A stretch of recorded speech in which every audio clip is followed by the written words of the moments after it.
an early morning traffic disruption, a roadblock to kickstart festive season. Surprisingly welcomed by motorists. I'm happy actually. I'm very happy. It's a good thing. Keep us safe in the roads. So it's a blessing actually. We need things like this. Others not so impressed. I mean, like, so let us go. Criminals not placed on the face. Okay, such Subletting down, not searching down. But at least I prove myself. Oh, okay. Can we go now? Can we go now? If these officers are done, then you can leave. It's fine. It's two-sided, eh? We're now ladies go long, and also this has to be done, so I guess it's necessary. It's very irritating knowing that you need to get to work and you're sitting in traffic, but yeah. The operation is already yielding results. In the last 24 hours, 129 wanted suspects were arrested in Gauteng alone. Every day in this province there is a raid. There are a lot of people that were arrested.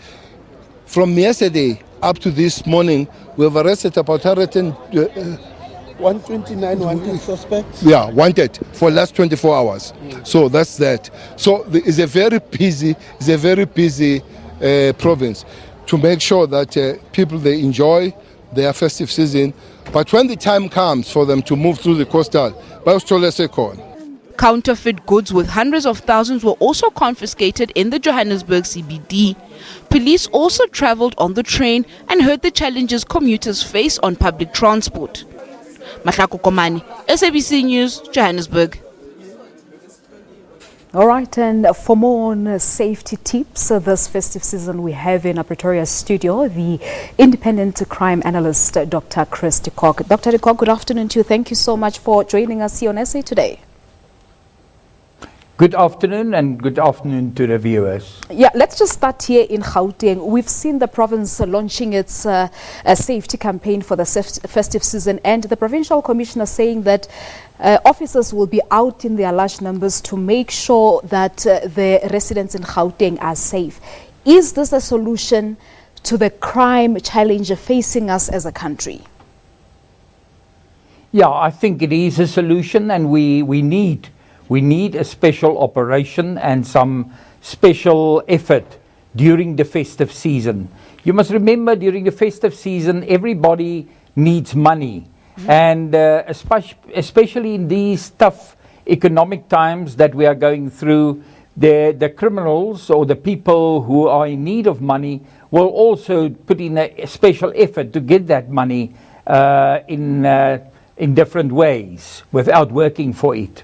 So I think there's a special effort, and I think it's a good thing that the police put in a special effort and have an operation festive season.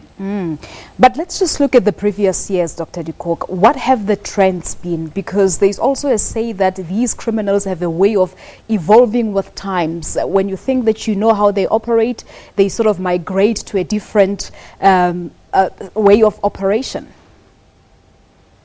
Well, look, I mean, when it comes to festive seasons, around about middle November to middle January, usually there's a few crime trends that are very prominent.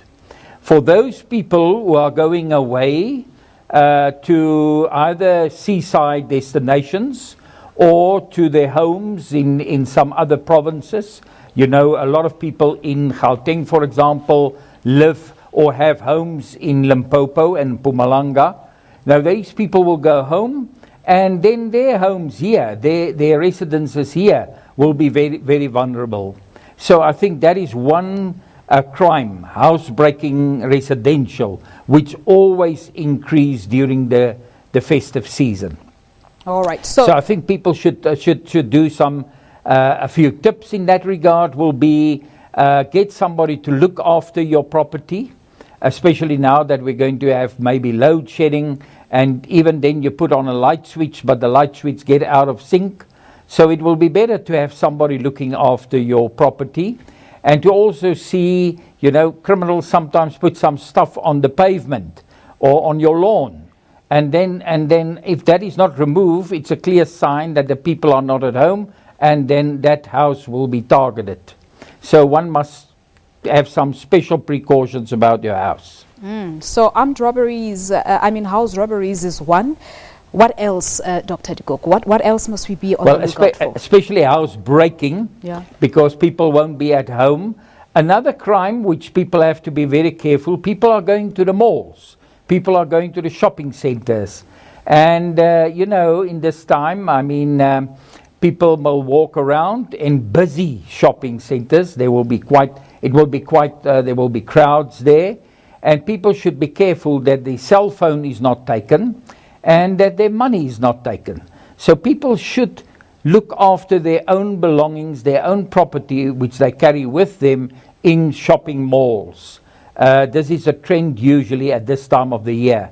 And then people should also be careful, because this is the time of the year when you find mall or shopping center robberies, where jeweler shops, iPhone or cell phone shops are being robbed in these busy centers, and people should try to protect themselves if an incident like that occurs. Yeah, it has already happened at one of the malls north here, Cresta Mall, I think it was a few weeks ago.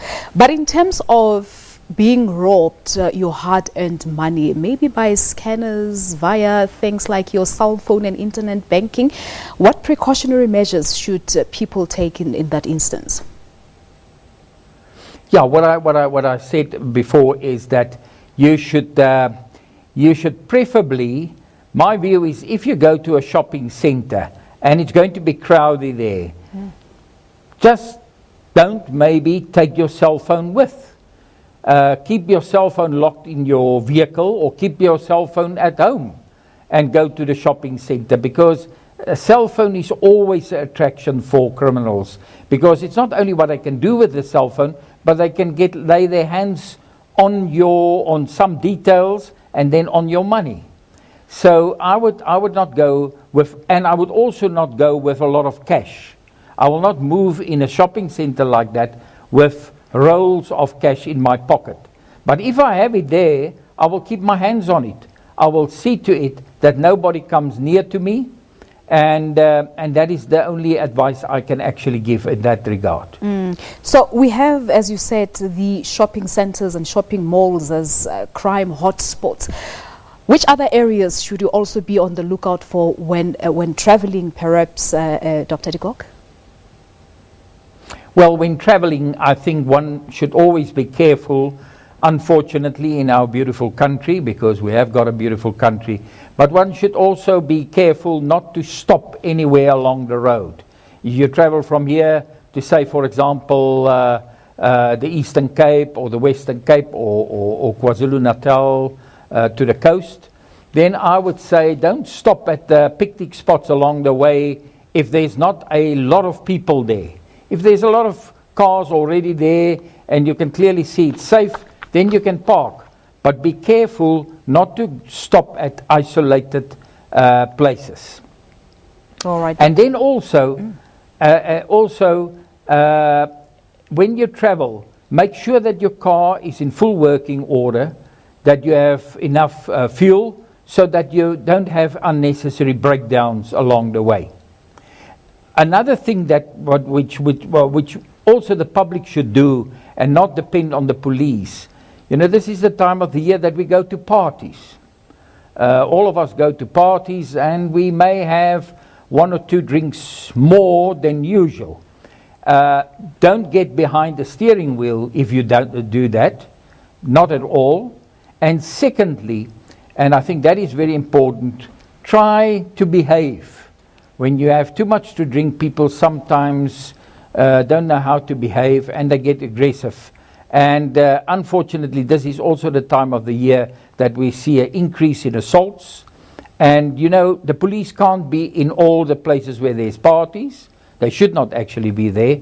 And they can't be in all houses where we also have parties. Yeah, and I suppose most importantly as well is to always be alert of your children at all times. Perhaps even if it means you have to hold their hands, do it, because child abduction as well is also a problem here in South Africa. Yeah, that, and also don't allow children of too young an age to go and to on their own to places where they will go and party. If you are not sure what is going to happen there. Unfortunately, drugs is a problem. Unfortunately, alcohol, the abuse of alcohol by youngsters are also a problem. And then a whole range of other crimes are connected to that. Sexual assault, rape, and all of those kind of things. All right, Dr. De Kock, we'll leave it at that. Many thanks there for your time. Dr. Chris De Kock is an independent crime analyst joining us now live from our studios in Pretoria. Peter? Thanks, Vanessa. Now,